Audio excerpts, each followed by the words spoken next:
கோயிலின் மேற்கே தேரி மணப்பரப்பில் பக்தர்கள் வெள்ளம் திரண்டிடவே காவல் தெய்வங்கள் துணை சூழ்ந்திடவே கள்ளர் சாமி ஆடி வருவாரே. மணப்பரப்பில் வைத்த இளநீரை ஆடி வரும் சுவாமிகள் வெட்டுவார்களே. இளநீர் சிந்திய இடத்தின் மண்ணை பக்தர்கள் எடுத்து செல்வாரே. ஐயனின் அருளாம் புனித மண் இதுவே, ஐயனின் அருளாம் புனித மண் இதுவே.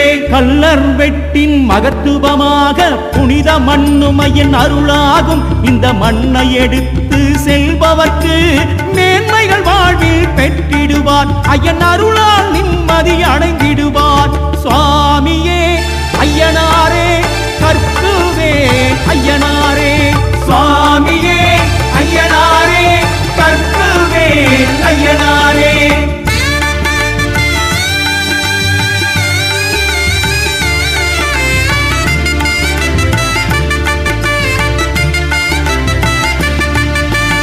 உலகில் தர்மங்கள் தடைப்படும் போது அதனை மீட்கும் ஐயனாரே.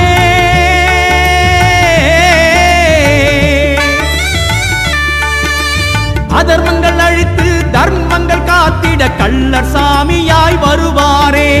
கள்ளர் வெட்டு நிகழ்த்தி அருள்வாரே. அனைவரும் இதனை உணர்ந்திடவே வருடந்தோறும் நடந்திடுமே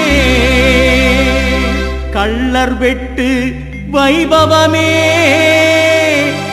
ஐயனின் அருள்மழை பொழிந்திடுமே. கள்ளர் வெட்டு திருவிழா நடக்குது, காணும் உயிர்கள் புண்ணியம் அடையுது. சுவாமியே ஐயனாரே கற்குவேல் ஐயனாரே. கள்ளர் வெட்டு திருவிழா நடக்குது, காணும் உயிர்கள் புண்ணியம் அடையுது. சுவாமியே ஐயனாரே கற்குவேல் ஐயனாரே. சரணம் சரணம் ஐயனாரே, சுவாமி சரணம் ஐயனாரே. சரணம் சரணம் ஐயனாரே, சுவாமி சரணம் ஐயனாரே. சரணம் சரணம் ஐயனாரே, சுவாமி சரணம் ஐயனாரே. சரணம் சரணம் ஐயனாரே, சுவாமி சரணம் ஐயனாரே. சரணம் சரணம் ஐயனாரே, சுவாமி சரணம் ஐயனாரே.